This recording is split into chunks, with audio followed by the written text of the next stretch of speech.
সেই রাতে দিল্লির সবচেয়ে ব্যয়বহুল এবং অত্যন্ত জমকালো পার্টিতে হঠাৎ করে এক অপ্রত্যাশিত স্তব্ধতা ছড়িয়ে পড়ল।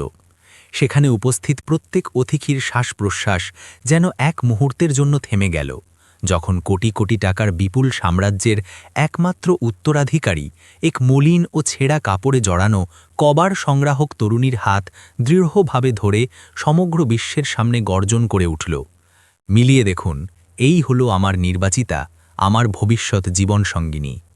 এই অকল্পনীয় দৃশ্য দেখে সেই আলোকোজ্জ্বল হলে দাঁড়িয়ে থাকা প্রতিটি মানুষ বিস্ময়ে হতভম্ব হয়ে গেল, কারণ এই মর্মস্পর্শী কাহিনী কোনো চলচ্চিত্রের কল্পিত ড্রামা নয়, বরং দুটি ক্ষতবিক্ষত হৃদয়ের এক অদ্ভুত ও অপ্রত্যাশিত সওদাবাজি থেকে উদ্ভূত হয়েছিল। এক এমন সওদাবাজি যা সমগ্র মানবতাকে তার গভীরতম স্তরে নাড়া দিয়ে দিয়েছিল। প্রিয় বন্ধুরা, এই হৃদয়গ্রাহী দাস্তান শুরু হয় সেই ঘন কুয়াশায় ঢাকা সকালবেলা থেকে, যে সকাল দুটি সম্পূর্ণ ভিন্ন জগতের দুই প্রান্তকে এক অদৃশ্য সুতোয় বেঁধে দিয়েছিল। দিল্লির ছুটোছুটি ভরা রাস্তাগুলোতে, যেখানে ভোরবেলায় বিলাসবহুল গাড়িগুলো তাদের দ্রুত গতিতে বাতাসের সঙ্গে কথোপকথন করছিল, সেই রাস্তার ধারে কুড়ের স্তূপে নিজের ভাগ্য অনুসন্ধান করতে থাকা এক ১৭-১৮ বছরের মেয়ে সীমা নিজের পিঠে প্লাস্টিকের একটা বড় বস্তা লাদাই করে হাঁটছিল। তার কাপড় জায়গায় জায়গায় ছিঁড়ে গিয়েছিল, যেগুলো সে কষ্ট করে সেলাই করে জোড়া দিয়েছিল। মুখে ধুলো আর কালির পরত ছিল, কিন্তু সেই বড় বড় চোখে এক অদ্ভুত চমক আর সঙ্গে এক গভীর কষ্টও লুকিয়েছিল। সীমার বয়সও পড়াশোনা আর স্বপ্ন দেখার ছিল, কিন্তু সময়ের মার তার হাতে বইয়ের জায়গায় কবারের বস্তা ধরিয়ে দিয়েছিল। তার নগ্ন পা ঠান্ডা রাস্তায় পড়লে কাঁপুনি উঠত, কিন্তু পেটের ক্ষুধা আর দায়িত্বের বোঝা তাকে থামতে দিত না। সীমার জন্য আজকের দিন সাধারণ দিনের চেয়ে বেশি ভারী ছিল। তার বুড়ো বাবা হরিশচন্দ্র শহরের সরকারি হাসপাতালের এক কোণায় জীবন আর মৃত্যুর মাঝে দুলছিল। বছরের পর বছরের পুরনো অ্যাজমার অসুখ এখন ফুসফুসে সংক্রমণের রূপ নিয়েছিল। ডাক্তার স্পষ্ট বলে দিয়েছিল যে যদি আজ সন্ধ্যের মধ্যে দামি ইনজেকশন আর ওষুধের ব্যবস্থা না হয়, তাহলে হয়তো হরিশচন্দ্র পরের সকালের সূর্য দেখতে পাবে না। সীমা সকাল থেকেই পাগলের মতো প্লাস্টিকের বোতল, কার্ডবোর্ড আর রদ্দি জড়ো করছিল। তার চোখ প্রত্যেক কুড়ের স্তূপে আশা খুঁজছিল। কখনো সে ৫ টাকার প্লাস্টিক পেত, কখনো কিছুই না। তার পকেটে খুব কষ্টে ৩০-৪০ টাকা জমা হয়েছিল, অথচ ওষুধের প্রেসক্রিপশন হাজার হাজার টাকার ছিল। তার চোখের সামনে বারবার নিজের বাবার দুর্বল মুখ ভেসে উঠছিল, যিনি অক্সিজেন মাস্কের পেছন থেকে তাকে দেখছিলেন। সে মনে মনে নিজের ইষ্টদেব মহাদেবকে স্মরণ করছিল, হে ভোলেনাথ, আজ আমার লাজ রাখো, আমার বাবাকে বাঁচাও, আমার আর কিচ্ছু চাই না প্রভু। তখনই হঠাৎ এক কালো রঙের চকচকে লাক্সারি গাড়ি, এক মার্সিডিজ বড় জোরে এসে তার কাছে থামল। গাড়ির টায়ারের চিৎকার শব্দে সীমা ভয় পিছিয়ে গেল। তার মনে হলো হয়তো সে কোনো ভুল করেছে, হয়তো সে কোনো ধনীর গাড়ির রাস্তায় চলে এসেছে। গাড়ির দরজা খুলল এবং তা থেকে এক যুবক বেরিয়ে এলো। তার নাম ছিল অর্জুন। অর্জুন শহরের সবচেয়ে বড় শিল্পপতিদের একজনের একমাত্র ছেলে। ৬.৫ ফুটের উচ্চতা, শরীরে লাখ লাখ টাকার স্যুট, কবজিতে দামি ঘড়ি আর চোখে কালো চশমা। সে দেখতে কোনো রাজকুমারের চেয়ে কম ছিল না, কিন্তু সেই মুহূর্তে তার মুখে এক অদ্ভুত বিরক্তি আর অস্থিরতা ছিল। সে ফোনে কারো সঙ্গে কথা বলছিল এবং তার গলায় রাগ স্পষ্ট ঝলকাচ্ছিল। আমি আসছি এবং আমি তোমাকে দেখিয়ে দেব যে আমি তোমার ছাড়াও সুখী আছি। তোমার মনে হয় আমি ভেঙে গেছি? একদম না। সে রাগে ফোন কেটে দিল এবং নিজের গাড়ির টায়ারে জোরে এক লাথি মারল। সীমা ভয়ে নিজের বস্তা গুটিয়ে সেখান থেকে সরে যাচ্ছিল, যে অর্জুনের নজর তার ওপর পড়ল। সে সীমাকে ওপর থেকে নিচ পর্যন্ত দেখল। এলোমেলো চুল, ছেঁড়া কাপড়, নগ্ন পা আর কাঁধে কবারের বস্তা। সাধারণত অর্জুনের মতো লোক সীমার মতো লোকের দিকে তাকাতেও পছন্দ করে না, কিন্তু আজ অর্জুনের চোখে অন্য কিছু চলছিল। এক অদ্ভুত চিন্তা, এক পাগলামি ভরা সিদ্ধান্ত তার মাথায় লাফিয়ে উঠল। সে সোজা সীমার কাছে গেল। সীমা কেঁপে উঠল। তার মনে হলো সাহেবজি তাকে বকবে যে সে তাদের গাড়ির কাছে কেন দাঁড়িয়ে আছে। সে ভয়ে হাত জোড় করল। মাফ করুন সাহেবজি, আমি তো যাচ্ছিলামই, আমি কিছু করিনি। অর্জুন এক গভীর শ্বাস নিল এবং নিজের পকেট থেকে নিজের ওয়ালেট বের করল। সে সীমার চোখে তাকিয়ে জিজ্ঞাসা করল, তোমার নাম কি? সীমা কাঁপা গলায় উত্তর দিল, সীমা সাহেবজি। অর্জুন এক মুহূর্তের জন্য নিজের ঘড়ি দেখল এবং তারপর অত্যন্ত গম্ভীর স্বরে বলল, সীমা, তুমি কি আমার সঙ্গে আসতে পারো? আমার তোমার সাহায্য দরকার। সীমার নিজের কানে বিশ্বাস হল না। সাহায্য? সে এক কবার বিনতে থাকা মেয়ে এত বড় ধনী লোকের কি সাহায্য করতে পারে? সে অবাক হয়ে জিজ্ঞাসা করল, আমি সাহেবজি, আমি তো কুড়বিনি, আমি আপনার কি সাহায্য করব? আপনাকে রাস্তা জিজ্ঞাসা করতে হবে কি? অর্জুন মাথা নাড়ল। না, রাস্তা না, আমাকে এক জায়গায় যেতে হবে, এখনই সেখানে কিছু লোক আছে যাদের আমাকে শিক্ষা দিতে হবে। আমি চাই তুমি সেখানে আমার সঙ্গে চলো, আমার সঙ্গী হয়ে। সীমার চোখ ছানা বড়া হয়ে গেল। সঙ্গী? সাহেবজি, এ আপনি কি বলছেন? আমি আর আপনার সঙ্গে? লোকে কি বলবে? আর আমার কাপড়, আমার চেহারা?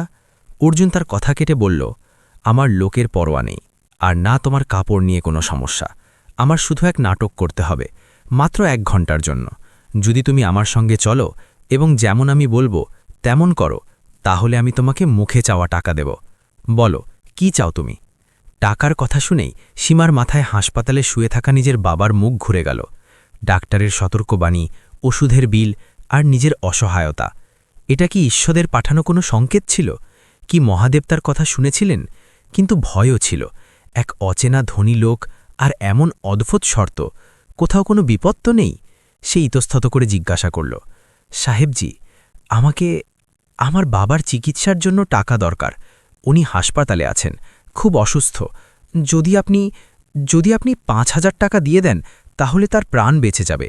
সীমা 5,000 এত বড় অঙ্ক মনে করে বলেছিল, যেন সে কোনো খুব বড় ধন খুঁজে নিয়েছে। অর্জুন এক মুহূর্তেও নষ্ট না করে নিজের পকেট থেকে নোটের এক গোছা বের করল। তাতে 20টা 500 নোটের কম নয়। সে পুরো গোছা সীমার দিকে বাড়িয়ে দিল। এই নাও, এতে 500 আছে, এটা তোমার হয়ে গেল, এখন কোনো প্রশ্ন নয়। শুধু গাড়িতে বসো। সীমার হাত কাঁপতে লাগল। সে নিজের পুরো জীবনে একসঙ্গে এত টাকা দেখেনি। 50,000ই তো তার বাবার পুরো চিকিৎসা হয়ে যাবে, ঋণ শোধ হয়ে যাবে, হয়তো কয়েকদিন পিঠ ভরে খাওয়াও মিলবে। সে কাপা হাতে টাকা নিল এবং সেগুলো নিজের দুপাট্টার পল্লুতে শক্ত করে বেঁধে নিল। তার চোখে জল এসে গেল। সে হাত জোর করে বলল, ভগবান আপনার ভালো করুন সাহেবজি, আপনি সাক্ষাৎ দেবতা। অর্জুন বিরক্ত হয়ে বলল, আমি কোনো দেবতা নই সীমা, আমি শুধু এক স্বার্থের জন্য সওদা করছি, চলো বসো। অর্জুন গাড়ির পেছনের দরজা খুলল।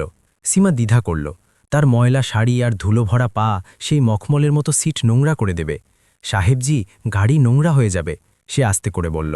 অর্জুন বিরক্ত হয়ে বলল, গাড়ি পরিষ্কার হয়ে যাবে, কিন্তু আমার সময় ফিরে আসবে না, বসো ভেতরে। সীমা ভয়ে ভয়ে সিটিয়ে গাড়ির সিটের এক কোণায় বসে গেল।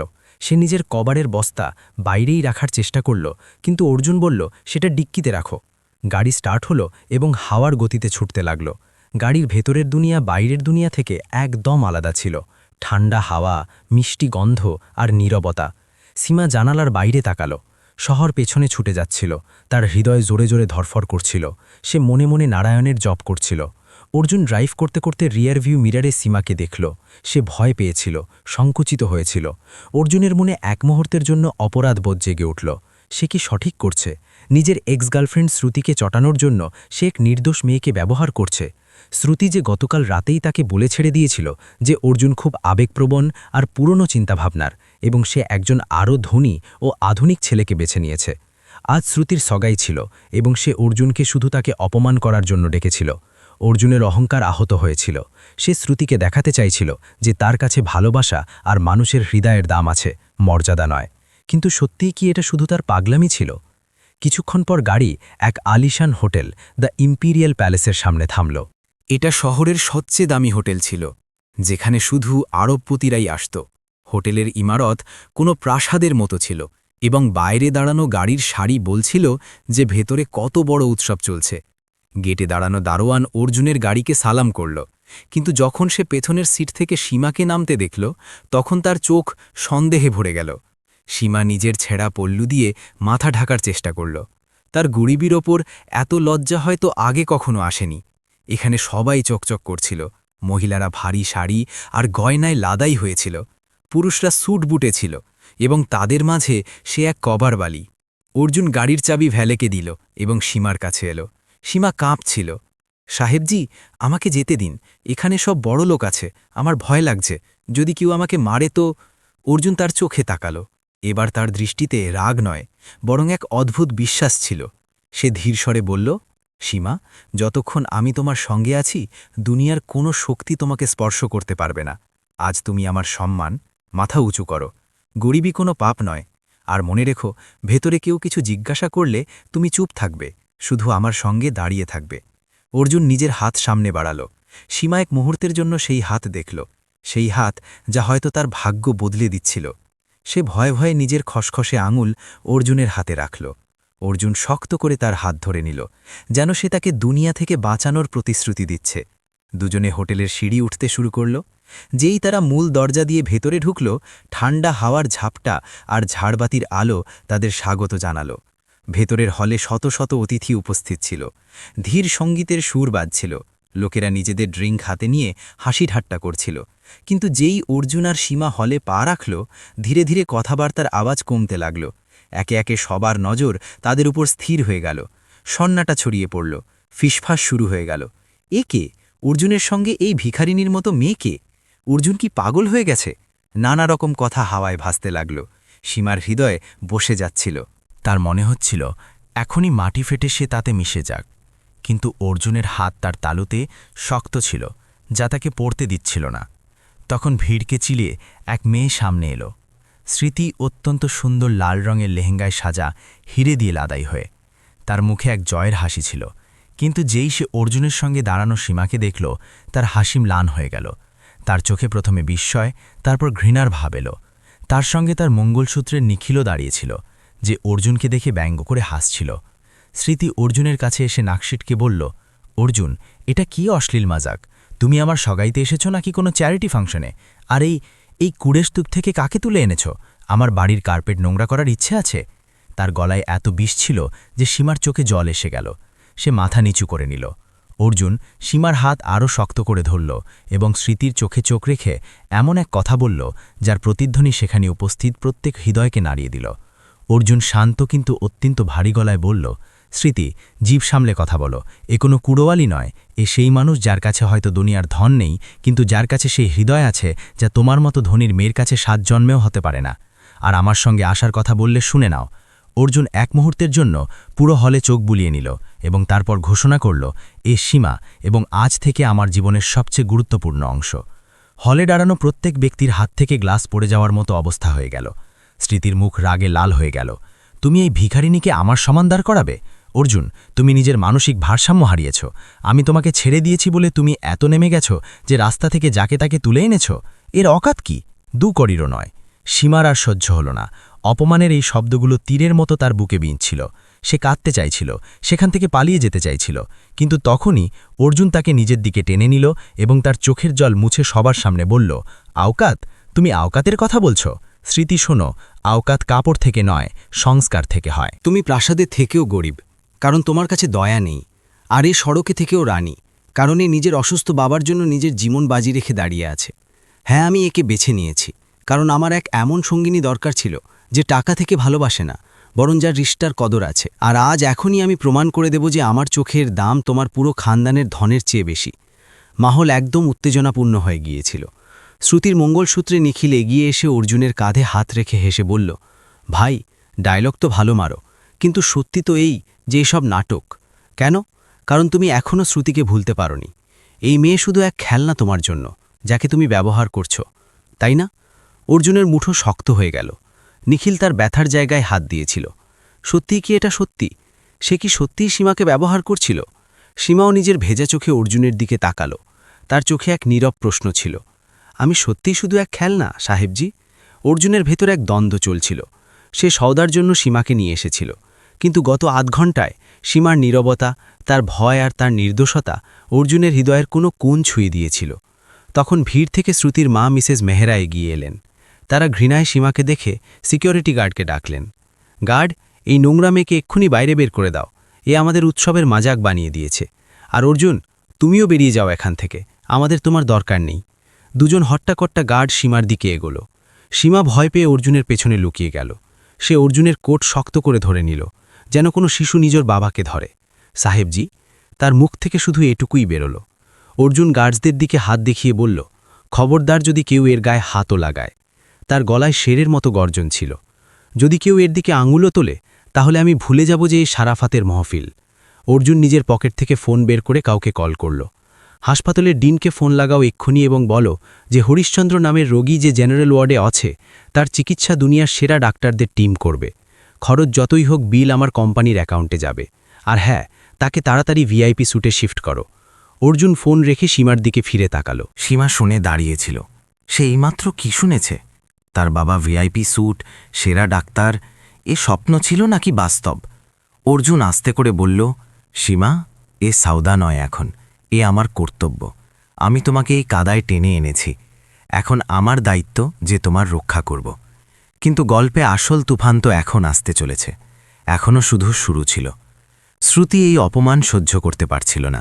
সে এক গ্লাস তুলে রাগে অর্জুনের মুখে জল ছুটতে যাচ্ছিল যে সীমা মাঝখানে এসে দাঁড়ালো। জল সীমার মুখে পড়ল। পুরো পার্টি স্তম্ভিত হয়ে গেল। এক কাবাড়ওয়ালি মেয়ে এক ধনীর ছেলের জন্য ঢাল হয়ে দাঁড়ানোর সাহস দেখিয়েছিল। সীমা নিজের ওড়নি দিয়ে মুখ মুছে প্রথমবার নিজের গলা তুলল। তার গলায় কম্পন ছিল, কিন্তু সত্যের শক্তিও ছিল। ম্যাডাম সাহেব, সীমা হাত জোর করে বলল, আমি গরিব অবশ্যই, নোংরাও, কিন্তু আমার হৃদয় নোংরা নয়। সাহেবজি দেবতা, তারা আমার মরতে যাওয়া বাবাকে বাঁচিয়েছেন। আপনারা বড় লোক, হয়তো ভালোবাসা আর সম্মান বাজারে কিনে নেন, কিন্তু আমরা গরিবদের জন্য সম্মানই সবকিছু। আপনি সাহেবজির ওপর জল ছুটতে পারেন না, কারণ উনি আজ আমার সীমা থেমে গেল। তার বুঝতে পারছিল না সে কি বলবে, স্বামী, মঙ্গলসূত্র বা মালিক। তখনই অর্জুন তার বাক্য সম্পূর্ণ করল, কারণ উনি আজ আমার সম্মানের রক্ষা করছেন। অর্জুন সীমার হাত নিজের হাতে নিল এবং পার্টি থেকে বাইরে যাওয়ার জন্য ঘুরল। চলো সীমা, এখানে আমাদের কাজ শেষ হয়েছে। এখানকার হাওয়ায় অনেক দম বন্ধ। যেই তারা দুজন ঘুরল, পেছন থেকে শ্রুতি চিৎকার করল, থামো অর্জুন, যদি তুমি আজ এই কচরার সঙ্গে বাইরে যাও তাহলে আমার জন্য তুমি চিরকালের জন্য মরে যাবে। অর্জুন থামল না। সে শুধু এইটুকু বলল, আমি তো কবেই মরে গিয়েছিলাম শ্রুতি। আজ এই মেয়ে আমাকে আবার বাঁচতে শিখিয়েছে। এবং তারা দুজন সেই ঝলমলে আলো পেছনে ফেলে বাইরে বেরিয়ে গেল। কিন্তু তাদের ধারণা ছিল না যে বাইরে বেরোতেই এক এমন খবর তাদের অপেক্ষা করছিল যা তাদের পায়ের তলার মাটি সরিয়ে দেবে। যেই অর্জুন গাড়ির দরজা খুলল, তার ফোন আবার বাজল। হাসপাতাল থেকে কল ছিল। অর্জুন ফোন তুলল। Hello mister Arjun. ওদিক থেকে ডাক্তারের ঘাবড়ানো গলা এলো। হ্যাঁ বলুন ডাক্তার, সব ঠিক তো? অর্জুন জিজ্ঞাসা করল। সরি স্যার, আমরা হরিশ্চন্দ্রজিকে শিফট করছিলাম যে হঠাৎ কি? বলুন ডাক্তার। অর্জুন চিৎকার করল। সীমা ভয় পেয়ে তাকে দেখতে লাগল। তাদের খুব বড় কার্ডিয়াক অ্যারেস্ট হয়েছে। হৃদস্পন্দন থেমে গেছে। আমরা চেষ্টা করছি, কিন্তু আপনি তাড়াতাড়ি আসুন। হয়তো এটা শেষ সময়। অর্জুনের হাত থেকে ফোন প্রায় পড়েই যাচ্ছিল। সে সীমার দিকে তাকালো, যার চোখে আশার দ্বীপ জ্বলছিল। সে কিভাবে বলবে যে আশা সে এইমাত্র জ্বালিয়েছিল সেটা নিভে যাওয়ার কিনারায়? কি হয়েছে সাহেবজি? সীমা নির্দোষতায় জিজ্ঞাসা করল। অর্জুন এক মুহূর্ত ভাবল। তারপর সে সীমার হাত ধরে বলল, গাড়িতে বসো সীমা, তাড়াতাড়ি, আমাদের হাসপাতাল যেতে হবে। ভগবান তোমার পরীক্ষা নিচ্ছেন, আর আজ আমি সেই ভগবানের সঙ্গেও লড়ে যাব তোমার জন্য। গাড়ি আবার হাওয়ার সঙ্গে কথা বলতে লাগল, কিন্তু এবার গন্তব্য পার্টি নয়, শ্মশান আর হাসপাতালের মাঝের সেই পাতলা লাইন যার উপর সীমার দুনিয়া টিকেছিল। মার্সিডিজের গতি হাওয়া চিরে যাচ্ছিল, এবং বাইরে আকাশও যেন নিজের ধৈর্য হারিয়ে ফেলেছিল। মুষলধার বৃষ্টি শুরু হয়ে গিয়েছিল, যেন প্রকৃতিও সেই তুফানের সঙ্গ দিচ্ছিল যা এই মুহূর্তে অর্জুন আর সীমার হৃদয়ে মেতে উঠেছিল। গাড়ির ভাইপার জোরে চলছিল, কিন্তু সীমার চোখ থেকে গড়িয়ে পড়া অশ্রুর মুছে দেওয়ার কোনো ভাইপার ছিল না। সে বারবার নিজের অন্যি মুঠোয় চেপে বিড়বিড় করছিল, হে মহাদেব, আমার বাবার রক্ষা করো। যদি তাদের কিছু হয়ে যায় তাহলে আমি অনাথ হয়ে যাব। প্রভু, এ দুনিয়ায় আমার আর কেউ নেই। অর্জুন স্টিয়ারিং হুইল এত জোরে ধরেছিল যে তার আঙুলের পোড়া সাদা হয়ে গিয়েছিল। তার নিজের ধন আর শক্তির উপর প্রথমবার এত রাগ আসছিল। শহরের সবচেয়ে ধনী ছেলে, যার এক ইশারায় দুনিয়া কাঁপতে পারে, আজ মৃত্যুর সামনে অসহায় বোধ করছিল। সে পাশে বসা সীমার দিকে তাকালো। সেই মেয়ে যাকে কয়েক ঘন্টা আগেও সে চিনত না, এখন তার দায়িত্ব হয়ে গিয়েছে। তার কাপা ঠোঁট আর ভয়ার্ত চোখ অর্জুনের হৃদয়ে এক পচেনা যন্ত্রণা তৈরি করছিল। সাহেবজি? সীমা কাঁদা গলায় জিজ্ঞাসা করল। ডাক্তার কি বলেছিলেন? বাবা ঠিক তো হয়ে যাবেন? আপনি চুপ কেন? অর্জুনের গলায় যেন কাঁটা বিঁধছিল। সে তাকে কিভাবে বলবে যে তার বাবার হৃদয় প্রায় বন্ধ হয়ে গেছে? সে মিথ্যা সান্ত্বনা দেওয়ার চেষ্টা করল। সীমা, তুমি চিন্তা করো না, আমরা তো পৌঁছেই যাচ্ছি। সেখানে শহরের সবচেয়ে বড় ডাক্তার আছেন, তারা তোমার বাবাকে কিছু হতে দেবেন না। তুমি শুধু ভগবানের ওপর ভরসা রাখো। সীমা ফুপিয়ে জানালার বাইরে তাকালো। শহরের রঙিন আলোগুলো এখন তার কাছে ঝাপসা আর অর্থহীন লাগছিল। তার মনে পড়ল আজ সকালেই তার বাবা বলেছিলেন, সীমা, আজ আমার মন ঘাবড়াচ্ছে বেটি, তুমি তাড়াতাড়ি বাড়ি ফিরে এসো। কাশ কাশ সে বাবার কথা মেনে নিত আর কবাট বিনতে যেত না। অপরাধবোধের এক ভারী পাথর তার বুকে চেপেছিল। কয়েক মিনিটের মধ্যেই গাড়ি হাসপাতালের এমার্জেন্সি ওয়ার্ডের সামনে চিৎকার করে থামল। অর্জুন গাড়ি সঠিকভাবে পার্কও করল না, শুধু সেখানেই রেখে দৌড়ে সীমার দিকে এলো। দরজা খুলে তাকে সঙ্গে নিয়ে ভেতরে ছুটল। হাসপাতালের সেই বিশেষ গন্ধ, ওষুধ আর ফিনাইলের মিশ্রিত গন্ধ সীমার নাকে ঢুকে তার পেট মোচড় দিতে লাগল। এটা ধনীদের হাসপাতাল ছিল। এখানে মেঝে এত চকচক করছিল যে কেউ নিজের মুখ দেখতে পারে, কিন্তু এখানকার হাওয়ায় সেই ভয় ছিল যা সরকারি হাসপাতালে থাকে, মৃত্যুর ভয়। রিসেপশনে থাকা স্টাফ অর্জুনকে চিনতে পেরেই হতভম্ব হয়ে গেল। মিস্টার মেহরা, ডাক্তার দেশাই আইসিইউতে আছেন, রোগীর অবস্থা খুব ক্রিটিক্যাল। এক নার্স দৌড়ে এসে খবর দিল। অর্জুন সীমার হাত ধরে আইসিইউয়ের দিকে এগোল। সীমার পা টলছিল। যেই তারা আইসিইউয়ের কাঁচের দরজার কাছে পৌঁছল, সীমা যা দেখল তাতে তার চিৎকার বেরিয়ে গেল। বাবা! সে চিৎকার করল এবং কাঁচে ধাক্কা খেয়ে পড়ে গেল। ভেতরের দৃশ্য হৃদয় বিদারক ছিল। হরিশচন্দ্র বিছানায় অচেতন পড়েছিলেন। তার মুখে অক্সিজেন মাস্ক লাগানো ছিল এবং ৩-৪ জন ডাক্তার তার বুকে জোরে জোরে চাপ দিচ্ছিলেন, সিপিআর দিচ্ছিলেন।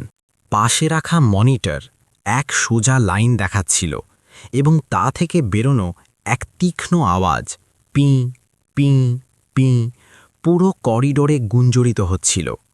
এই আওয়াজ মৃত্যুর দস্তক ছিল। তাদের ছেড়ে দিন, আমার বাবাকে ছেড়ে দিন। সীমা পাগলের মতো চিৎকার করল এবং দরজা খোলার চেষ্টা করতে লাগল। নার্সরা তাকে ধরে ফেলল। ম্যাডাম, আপনি ভেতরে যেতে পারবেন না, প্লিজ শান্ত হন, নার্স বলল। কিন্তু সীমা কোথায় শুনবে? সে ছটফট করছিল যেন পানি ছাড়া মাছ। অর্জুনের এটা দেখা গেল না। সে নার্সকে ইশারা করল এবং নিজে সীমার কাঁধ ধরে তাকে সামলাল। সীমা, সীমা, আমার দিকে তাকাও। অর্জুন তাকে ঝাঁকালো। তোমার কান্নায় উনি ঠিক হবেন না, তাদের তোমার প্রার্থনার দরকার, শান্ত হও। সীমা অর্জুনের বুকে লেগে ফুপিয়ে ফুপিয়ে কাঁদতে লাগল। তার পুরো শরীর কাঁপছিল। অর্জুন নিজের জীবনে কখনো কাউকে এত ভেঙে পড়তে দেখেনি।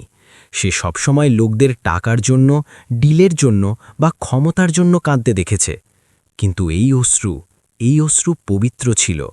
এ এক মেয়ের নিজের বাবার জন্য নিঃস্বার্থ প্রেম ছিল। তখন ভেতর থেকে এক অলৌকিক ঘটনা ঘটল। মনিটরের সোজা লাইনে হঠাৎ এক হলচল হল। পিঁ, ধক ধক ধক। সেই আওয়াজ বদলে গেল। ডাক্তাররা স্বস্তির নিঃশ্বাস ফেললেন। প্রধান ডাক্তার বাইরে এলেন। ঘামে ভেজা তারা নিজের মাস্ক খুলে অর্জুনের দিকে তাকালেন।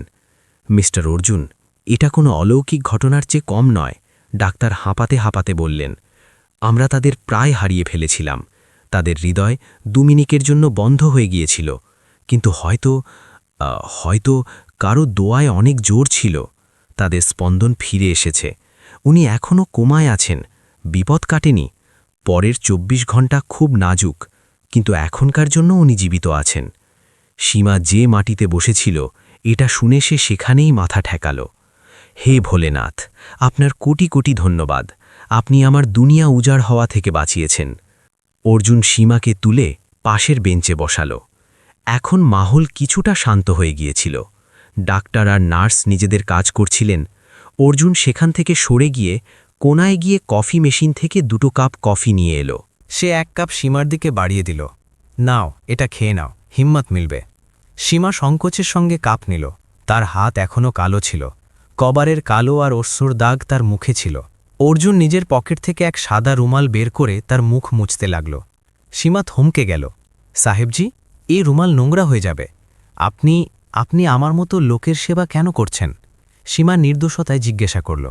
সে পার্টিতে সেই ম্যাডাম সাহেব সবাই বলছিলেন যে আমি নোংরা, তাহলে আপনি? অর্জুন তার পাশে বসে গভীর শ্বাস নিল। সীমা, নোংরা মুখ পানিতে সাফ হয়ে যায়, কিন্তু নোংরা চিন্তা কোনো সাবানে সাফ হয় না। আজ পার্টিতে যা হয়েছে সেটা আমাকে আয়না দেখিয়ে দিয়েছে। আমার কাছে টাকা আছে, নাম আছে, গাড়ি আছে, কিন্তু আজ যখন তোমার বাবার স্পন্দন থেমে গিয়েছিল তখন আমার বোধ হলো যে আমি কত গরিব। আমি মৃত্যুকে ঘুষ দিতে পারিনি। তোমার সেই চিৎকারে, তোমার প্রার্থনায় তাদের বাঁচিয়েছে। আমার টাকায় শুধু মেশিন কেনা হয়েছে, কিন্তু প্রাণ তোমার ভালোবাসায় ফুঁকে দিয়েছে। অর্জুনের গলায় এক অদ্ভুত খালি ভাব ছিল। সে আরও বলল, আমার মা ছোটবেলাতেই চলে গিয়েছিলেন। আমার বাবা, উনি শুধু ব্যবসা জানেন। আমি কখনো রিশতাকে এত গভীরভাবে অনুভব করিনি।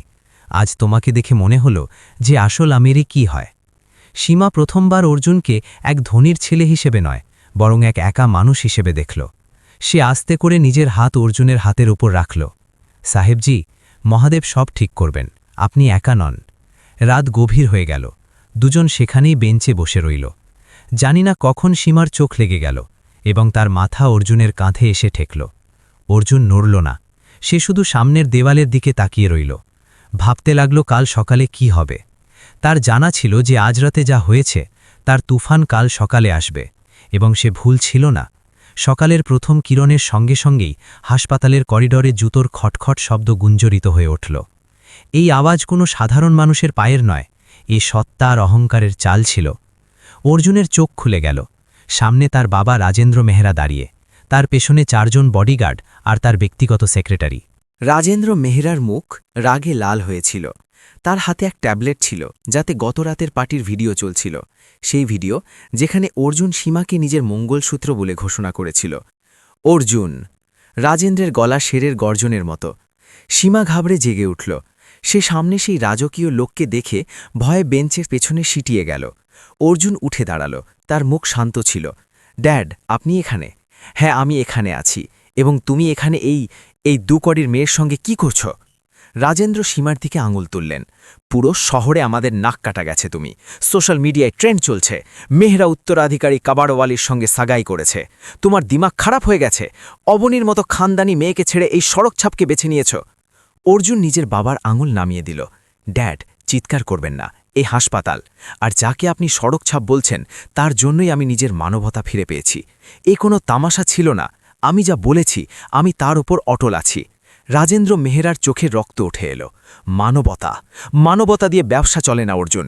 সমাজে আমাদের এক মর্যাদা আছে। আমি তোমাকে নিজের সম্পত্তি থেকে বহিষ্কার করে দেব যদি তুমি এখনই এই নাটক বন্ধ না করো। চলো আমার সঙ্গে।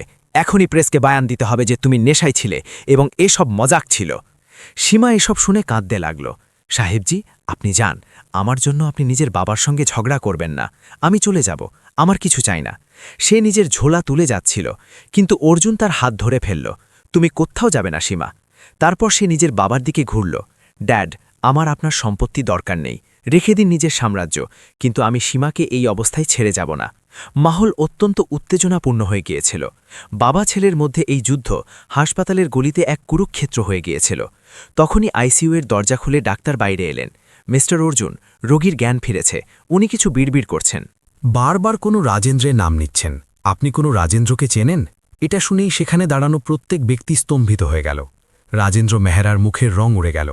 অর্জুন অবাক হয়ে নিজের বাবাকে দেখল। ড্যাড, হরিশ্চন্দ্র আপনাকে কিভাবে চেনেন? রাজেন্দ্রের কপালে ঘাম চকচক করতে লাগল। যে লোক এইমাত্র রাগে আগুন হয়েছিলেন তিনি হঠাৎ ঘাবড়ানো মনে হচ্ছিলেন। আমি কিভাবে চিনব কোনো ভিখারিকে? এ বাকওয়াস! রাজেন্দ্র হোঁচট খেয়ে বললেন। কিন্তু ডাক্তার বললেন, না স্যার, উনি স্পষ্ট বলছেন, রাজেন্দ্রকে ডাকো। আমার তার সঙ্গে কথা বলতে হবে। তাকে বলতে হবে যে আমি জীবিত আছি। তার বিপি খুব বেড়ে যাচ্ছে, আমাদের তাকে শান্ত করতে হবে। অর্জুনের কাছে কিছু গড়বড় লাগল। সে কিছু না বলে আইসিইউ-এর দিকে এগোল। আমি তার সঙ্গে দেখা করে জিজ্ঞাসা করছি। না, রাজেন্দ্র চিৎকার করে তাকে থামাতে চাইলেন। অর্জুন, তুমি ভেতরে যাবে না? কিন্তু অর্জুন ততক্ষণে আইসিইউ-তে ঢুকে গিয়েছিল। রাজেন্দ্রও তার পেছনে ছুটলেন, কিন্তু তার মুখে এখন রাগ নয়, বরং এক পুরনো ভয় ছিল, যেন কোনো দাফন করা রহস্য বছরের পর বছর পর কবর থেকে বেরিয়ে এসেছে। ভেতরে হরিশ্চন্দ্রের শ্বাস উঠছিল। যেই সে অর্জুনকে দেখল, সে কাঁপা হাত তুলল। তারপর তার নজর অর্জুনের পেছনে দাঁড়ানো রাজেন্দ্রের ওপর পড়ল। অক্সিজেন মাস্কের পেছন থেকে হরিশ্চন্দ্রের ঠোঁট নড়ল এবং যে শব্দ সে বলল সেটা অর্জুনের পায়ের তলার মাটি টেনে নিল। হরিশ্চন্দ্র কমজোর গলায় কিন্তু ঘৃণাভরা দৃষ্টিতে রাজেন্দ্রকে দেখে বলল, আগায় তুম, মনে হয়েছিল তুমি আমাকে 20 বছর আগেই মেরে ফেলেছ, গাদ্দার। অর্জুন ঝটকা দিয়ে নিজের বাবার দিকে তাকাল। ড্যাড, এরা কি বলছেন? আপনি এদের চেনেন? সীমাও দরজায় দাঁড়িয়েছিল। তার কিছু বুঝতে পারছিল না তার সরল সাধারণ বাবা আর এই শহরের সবচেয়ে বড় আরবপতির মধ্যে কি সম্পর্ক হতে পারে। রাজেন্দ্র মেহরা নিজের চোখ সরিয়ে নিলেন। এ লোক পাগল, ওষুধের প্রভাবে যা তা বলছে, চলো এখান থেকে। না, হরিশ্চন্দ্র নিজের পুরো শক্তি লাগিয়ে বললেন এবং তারপর সীমার দিকে ইশারা করলেন। সীমা বেটি, এই লোক তোর। হরিশ্চন্দ্রের শ্বাস আবার ফুলতে লাগল, মনিটর আবার জোরে আওয়াজ করতে লাগল। ডাক্তাররা ছুটে এলেন। বাইরে যান, প্লিজ বাইরে যান। অর্জুন আর রাজেন্দ্রকে বাইরে বের করে দেওয়া হলো, কিন্তু সেই অসম্পূর্ণ কথা হাওয়ায় ঝুলে রইল। এই লোক তোর কি, সীমার কি? অর্জুনের মাথা ঘুরছিল। এটা কি শুধু এক সংযোগ যে তার সঙ্গে সীমার দেখা হয়েছে, নাকি এ নিয়তির কোনো লেখা খেলা ছিল? আর তার বাবা, যিনি কখনো কারো সামনে মাথা নত করেন না, আজ এক কবারওয়ালার সামনে এত ঘাবড়ে গিয়েছিলেন কেন? হাসপাতালের সেই ঠান্ডা গলিতে এখন নীরবতা ছিল, কিন্তু এ তুফানের আগের শান্তি নয়, বরং তুফানের মাঝের সেই খামোশি যা ধ্বংসের সংকেত দেয়। অর্জুন নিজের বাবার চোখে তাকিয়ে কড়া স্বরে জিজ্ঞাসা করল, ড্যাড, আমাকে এখনই সত্য জানতে হবে। ২০ বছর আগে কি হয়েছিল, আর হরিশ্চন্দ্র আপনাকে গদ্দার কেন বলছেন? রাজেন্দ্র কিছু বলার জন্য মুখ খুলেছিলেন যে তখনই অর্জুনের ফোন বাজল। এটা এক নিউজ চ্যানেলের অ্যালার্ট ছিল। অর্জুন স্ক্রিন দেখে স্তম্ভিত হয়ে গেল। ব্রেকিং নিউজ চলছিল। বড় খোলাসা, মেহরা গ্রুপের পুরনো কারখানার নিজে মিলে নরকঙ্কাল। পুলিশ তদন্ত শুরু। ২০ বছর আগে কি কোনো বড় নরসংহার হয়েছিল? অর্জুনের হাত থেকে ফোন প্রায় পুড়ে গেল। সে বুঝে গেল যে এই সূত্রগুলো কোথাও না কোথাও জড়িত। সীমা, হরিশ্চন্দ্র, তার বাবা আর সেই পুরনো কঙ্কাল। কিন্তু তার ধারণাও ছিল না যে হরিশ্চন্দ্র শুধু সীমার বাবা নয়, বরং এক এমন রাজদার যার বুকে মেহরা সাম্রাজ্যকে ছাই করে দেওয়ার চিঙ্গারি লুকিয়ে আছে। আর সবচেয়ে ভয়ঙ্কর কথা এই যে সীমার জীবন এখন বিপদে, শুধু অসুখ থেকে নয়, বরং সেই লোকদের থেকে যারা এই রহস্যকে চিরকালের জন্য দাফন করতে চায়। অর্জুন কি সীমাকে বাঁচাতে পারবে, নাকি নিজেরই রক্তের বিরুদ্ধে দাঁড়ানো তার জন্য ভারী হয়ে উঠবে? অতীতের পাতা খুলতে শুরু হয়ে গিয়েছিল এবং তাতে লেখা কাহিনী রক্তে ভেজা ছিল। হাসপাতালের সেই ঠান্ডা গলিতে নিউজ চ্যানেলের সেই ব্রেকিং নিউজ কোনো বোমার মতো ফেটে পড়ল। অর্জুনের হাতে ধরা ফোনে অ্যাঙ্কার চিৎকার করে বলছিল, মেহরা গ্রুপের পুরনো বন্ধ পড়ে থাকা ফ্যাক্টরির খননের সময় মিলেছে ডজন ডজন নরকঙ্কাল। পুলিশের সন্দেহ যে ২০ বছর আগে হয়ে যাওয়া এক রহস্যময় আগুনে মারা যাওয়া মজদুরদের এই লাশগুলো, যাদের রাতারাতি দাফন করে দেওয়া হয়েছিল। শহরের প্রতিষ্ঠিত শিল্পপতি রাজেন্দ্র মেহরার হাত আছে কি এই নরসংহারে? অর্জুন আস্তে করে নিজের চোখ ফোনের স্ক্রিন থেকে তুলে নিজের বাবার মুখের উপর স্থির করল। রাজেন্দ্র মেহরা, যারা সবসময় আত্মবিশ্বাস আর অহংকারের প্রতিমূর্তি হয়ে থাকতেন, এই মুহূর্তে ঘামে ভিজেছিলেন। তার শরীর কাঁপছিল এবং মুখের হাওয়া উড়ে গিয়েছিল। তিনি এক অপরাধীর মতো দেখাচ্ছিলেন, যার বছরের পর বছরের পুরনো অপরাধ আজ কুদরাত নিজে খুঁড়ে বাইরে বের করে দিয়েছে। তাহলে এ সত্যি? অর্জুনের গলা খুব ধীর ছিল, কিন্তু তাতে এত ভারিত্ব ছিল যে রাজেন্দ্রের মনে হলো যেন কেউ তার বুকে পাথর চাপিয়ে দিয়েছে। ড্যাড, আমি আপনাকে জিজ্ঞাসা করছি, হরিশ্চন্দ্র আপনাকে গদ্দার কেন বলছিলেন? আর এই কঙ্কাল কি আপনার সাম্রাজ্যের ভিত্তি, এই লাশগুলোর উপর টিকে আছে? রাজেন্দ্র হোঁচট খেয়ে সাফাই দেওয়ার চেষ্টা করলেন। অর্জুন, তুমি ভুল বুঝছ। এ মিডিয়া লোকেরা মিথ্যে বলে, এ আমার বিরুদ্ধে ষড়যন্ত্র। হরিশ্চন্দ্র পাগল, সে আমার কাছ থেকে টাকা আদায় করতে চায়। তখনই আইসিইউ এর দরজা আবার খুলল। এবার ডাক্তার নয়, বরং এক নার্স বাইরে এলেন। তিনি ঘাবড়ে বললেন, রোগীর জ্ঞান ফিরেছে এবং তিনি পুলিশকে বায়ান দেওয়ার জেদ করছেন। তিনি বলছেন যে তার কাছে সব প্রমাণ আছে। প্রমাণ শব্দ শুনেই রাজেন্দ্র মেহরার চোখে এক খুন খারাপি চমক এলো। তিনি দ্রুত আইসিইউ এর দিকে ছুটলেন, হয়তো হরিশ্চন্দ্রের মুখ চিরকালের জন্য বন্ধ করার জন্য। কিন্তু অর্জুন দেওয়াল হয়ে তাদের সামনে দাঁড়িয়ে গেল। সে নিজের বাবার হাত ধরে ফেলল, সেই হাত যাকে ধরে সে ছোটবেলায় হাঁটতে শিখেছিল।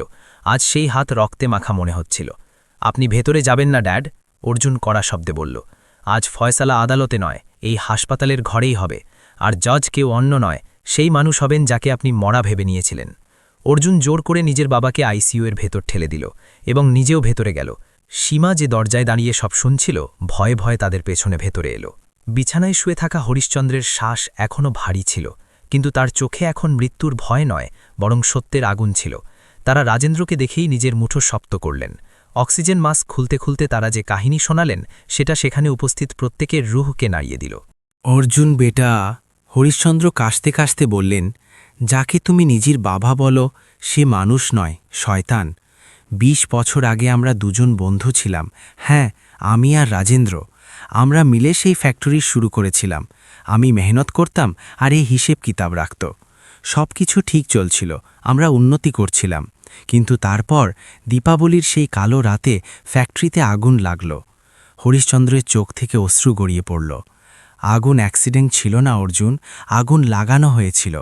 বিমার টাকার জন্য রাজেন্দ্র আমাকে বলেনি। যখন আগুন লাগল তখন ভেতরে 50 জন মজদুর কাজ করছিল। আমি তাদের বাঁচাতে ভেতরে ছুটলাম, কিন্তু রাজেন্দ্র এই কাপুরুষ বাইরে থেকে দরজা লক করে দিয়েছিল যাতে কোনো প্রমাণ না বাঁচে। এ আমাদের সবাইকে জীবন্ত পুড়িয়ে মারতে চেয়েছিল। অর্জুনের পায়ের তলার মাটি সরে গেল। সে অবিশ্বাসে নিজের বাবাকে দেখছিল। রাজেন্দ্র চোখ নিচু করে দাঁড়িয়েছিলেন। তাদের নীরবতা তাদের অপরাধের সাক্ষ্য দিচ্ছিল। হরিশচন্দ্র আরও বললেন, আমি ভয়ঙ্করভাবে পুড়ে গিয়েছিলাম, কিন্তু ভগবান আমাকে বাঁচিয়ে দিয়েছিলেন। আমি মলবা থেকে বাইরে বেরিয়েছিলাম, কিন্তু ততক্ষণে আমার দুনিয়া উজাড় হয়ে গিয়েছিল। আমার স্ত্রী সীমার মা সেই দিন ফ্যাক্টরিতে আমার জন্য খাবার নিয়ে এসেছিলেন। সেই আগুনে হরিশচন্দ্রের গলা ভরে এলো। সীমা ফুঁপিয়ে নিজের বাবার বুকে লেগে গেল। সে আমাকে ছেড়ে চলে গেল, আর আমি নিজের মুখ, নিজের পরিচয় সব কিছু হারিয়ে শুধু এক কবারওয়ালা হয়ে রয়ে গেলাম। আর এ আমার লাশের ওপর চড়ে শহরের সবচেয়ে বড় ধনী হয়ে গেল। ঘরে সন্নাটা ছড়িয়ে পড়ল, শুধু মেশিনের আওয়াজ আর সীমার ফোপানি গুঞ্জরিত হচ্ছিল। অর্জুন নিজের জায়গায় জমে গিয়েছিল। তার নিজের শরীরে পড়া দামি কাপড়, নিজের ঘড়ি, নিজের গাড়ি সব কিছু বিঁধতে লাগল। তার মনে হল যে সে যা খেয়েছে, পড়েছে আর ভোগ করেছে সব নির্দোষ লোকের রক্তে মাখা টাকা থেকে এসেছে। তখনই রাজেন্দ্র নিজের নীরবতা ভাঙলেন। তিনি গিদগিদিয়ে উঠলেন, অর্জুন, আমি এসব তোমার জন্য করেছি, যাতে তোমাকে গরিবী না দেখতে হয়, যাতে তুমি রাজার মতো জীবন কাটাতে পারো। বেটা, এই দুনিয়া খুব জালিম। এখানে উঠতে গেলে কাউকে না কাউকে সিঁড়ি বানাতে হয়। আমাকে মাফ করে দাও আর চলো এখান থেকে। আমাদের দেশ ছেড়ে চলে যাই, আমার কাছে অনেক টাকা আছে, আমরা কোথাও নতুন দুনিয়া বসিয়ে নেব। অর্জুন নিজের বাবাকে এমন দেখল যেন সে কোনো অচেনা লোককে দেখছে। তার চোখে অশ্রু ছিল, কিন্তু সেগুলো দুর্বলতার নয়, প্রায়শ্চিত্তের। ড্যাড, আপনি আমাকে রাজা বানানোর জন্য এত লোককে রঙ্ক বনিয়ে দিয়েছেন। আপনি আমাকে প্রাসাদে রেখেছেন, কিন্তু আমার আত্মাকে বেঘর করে দিয়েছেন। আজ সীমা আমাকে শিখিয়েছে যে অমেরি ব্যাংক ব্যালেন্সে নয়, সাফ চরিত্রে হয়। অর্জুন নিজের পকেট থেকে ফোন বের করল। তুমি কি করছো অর্জুন? রাজেন্দ্র চিৎকার করলেন, সেই যা এক ছেলেকে নয়, এক মানুষকে করা উচিত। ধর্ম পালন করছি, অর্জুন বলল, এবং পুলিশ কমিশনারকে কল লাগিয়ে দিল। হ্যালো কমিশনার, আমি অর্জুন মেহরা বলছি। আমার কাছে 20 বছর আগে হয়ে যাওয়া ফ্যাক্টরি কাণ্ডের প্রধান সাক্ষী আর অপরাধী দুজনেই উপস্থিত আছেন। City hospital, room number 302। আপনি এক্ষুনি চলে আসুন। রাজেন্দ্র মেহরা নিজের হাঁটুর ওপর পড়ে গেলেন। তাদের গুরু আর তাদের সাম্রাজ্য সব কিছু তাসের পাতার মতো ছড়িয়ে পড়ল। কিছুক্ষণ পর পুলিশের সাইরেনের আওয়াজ শোনা গেল। যখন পুলিশ রাজেন্দ্রকে হাতকড়া লাগিয়ে নিয়ে যাচ্ছিল, তখন তারা ঘুরে অর্জুনকে দেখলেন। তাদের চোখে এক প্রশ্ন ছিল, কেন? অর্জুন শুধু এটুকু বলল, কারণ সীমার বাবা কবারে থেকেও সোনা বানিয়েছেন, আর আপনি আমাকে সোনার পিঞ্জরায় রেখেও কবার বানিয়ে দিয়েছিলেন।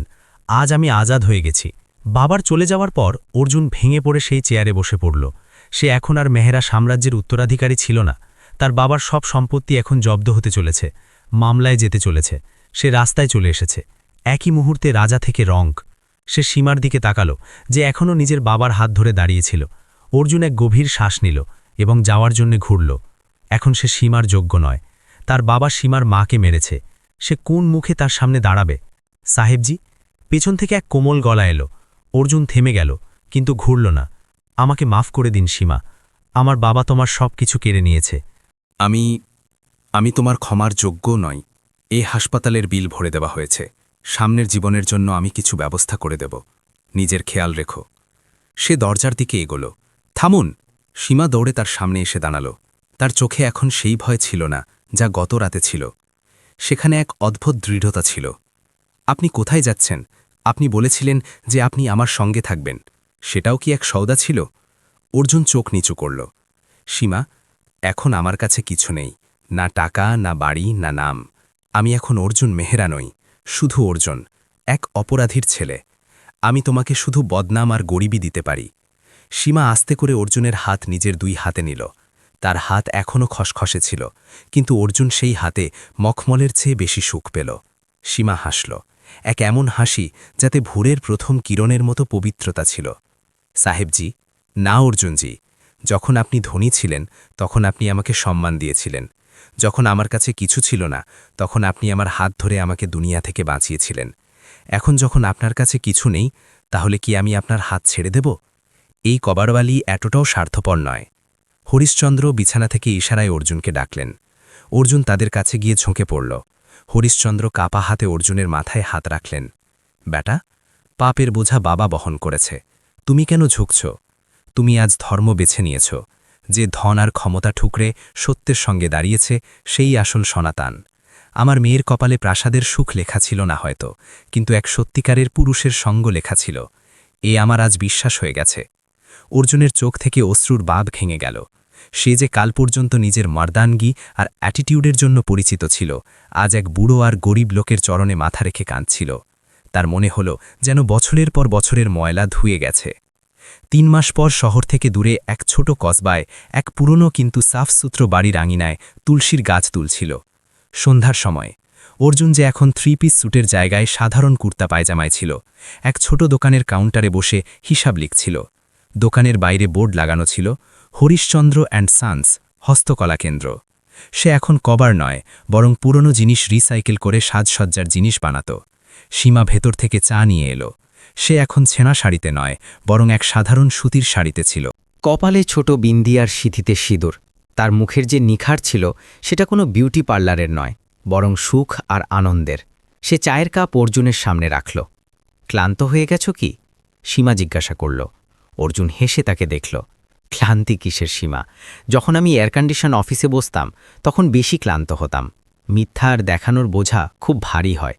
এখানে মেহনতের রুটিতে যে স্বাদ আছে সেটা 5 স্টার হোটেলের খাবারে কখনো মেলে না। তখন হরিশ্চন্দ্র, যারা এখন অনেক সুস্থ হয়ে গিয়েছিলেন, লাঠির সাহায্যে হেঁটে এলেন। আরে অর্জুন, সেই মন্দিরের জন্য যে দিয়া বানাতে হবে তার অর্ডার তৈরি আছে? জি বাবা, শুধু প্যাকিং চলছে, অর্জুন উত্তর দিল। সন্ধ্যার আরতির ঘণ্টা পাশের মন্দির থেকে শোনা যেতে লাগল। 3 জন হাত জোড় করে চোখ বন্ধ করল। অর্জুন মনে মনে ভাবল, জীবন কত অদ্ভুত। এক সকালে সে 500 টাকা অর্থাৎ 50,000-এর সাহায্যের সওদা করেছিল এক নাটকের জন্য, কিন্তু সেই সওদা তাকে সেই সব কিছু দিয়ে দিয়েছে যা ধন কখনো কিনতে পারে না। এক পরিবার, এক উদ্দেশ্য আর সত্যিকারের ভালোবাসা। সেই রাতে যখন তারা নিজেদের নতুন জীবনের শুরু করেছিল তখন দুনিয়া এক স্ক্যান্ডেল দেখেছিল, কিন্তু অর্জুন দেখেছিল মানবতার পুনর্জন্ম। সীমা ঠিক বলেছিল, কাঁদায় কমলই ফোটে। অর্জুনের অতীত কাঁদা ছিল, কিন্তু তার বর্তমান সীমার রূপে ফুটে ওঠা কমল ছিল। রাতের খাবারের পর অর্জুন আর সীমা ছাদে বসেছিল। আকাশ সাফ ছিল এবং তারা চকচক করছিল। সীমা অর্জুনের কাঁধে মাথা রেখে জিজ্ঞাসা করল, আপনার কখনো পুরনো জীবনের কথা মনে পড়ে না? সেই গাড়ি, সেই পার্টি? অর্জুন আকাশের দিকে তাকিয়ে হাসল। না সীমা, সেই পার্টিতে শোর অনেক ছিল, কিন্তু কেউ শুনত না। এখানে নীরবতা আছে, কিন্তু আমরা একে অপরের স্পন্দন শুনতে পাই। জানো, সেই দিন শ্রুতি বলেছিল যে আমি কাবার বেছে নিয়েছি। সে ভুল ছিল। তাহলে আপনি কি বেছে নিয়েছেন? সীমা সারারাত করে জিজ্ঞাসা করল। অর্জুন তার চোখে তাকাল, সেই চমক যা প্রথমবার রাস্তায় দেখা গিয়েছিল। আমি কোহিনূর বেছে নিয়েছি, এমন হীরা যাকে তরাসানোর দরকার নেই, সে অন্ধকারেও চকচক করে। সীমা লজ্জা পেয়ে গেল। হাওয়ার এক ঝাপটা এলো এবং তুলসীর গাছকে নাড়িয়ে দিল। দূরে কোথাও থেকে ভজনের আওয়াজ আসছিল। রঘুকুল রীত সাদা চালিয়াই, প্রাণ যায় পর বচন ন যাই। অর্জুন নিজের বচন পালন করেছিল। সে নিজের বাবার পাপের প্রায়শ্চিত্ত নিজের ত্যাগ দিয়ে করেছিল। বন্ধুরা, এই গল্প আমাদের শেখায় যে মানুষের কদর তার কাপড় বা ব্যাংক ব্যালেন্স থেকে নয়, বরং তার সিদ্ধান্ত থেকে নির্ধারিত হয়। এক কাবাড়ওয়ালি এক কোটিপতিকে শিখিয়ে দিয়েছে যে আসল ধন হৃদয়ে হয়, আর এক কোটিপতি প্রমাণ করে দিয়েছে যে যদি নিয়ত সাফ হয় তাহলে মানুষ প্রাসাদ ঠুকরেও সুখী থাকতে পারে। মানবতা কেঁদে উঠেছিল সেই দিন যখন এক ছেলে বাবাকে হাতকড়া লাগিয়েছিল, কিন্তু সেই দিনই মানবতা হেসেছিল, কারণ সত্যের জয় হয়েছে। আজ অর্জুন আর সীমার গল্প আমাদের এই প্রশ্ন করতে বাধ্য করে, আমরা কি নিজেদের দৌড়ে এত সামনে চলে গেছি যে পেছনে ছুটে যাওয়া মানবতাকে দেখতেও পাই না? যদি তোমাদের সামনে কোনো সীমা বা হরিশ্চন্দ্র দাঁড়ায়, তাহলে কি তোমরা অর্জুন হওয়ার সাহস জোগাড় করতে পারবে?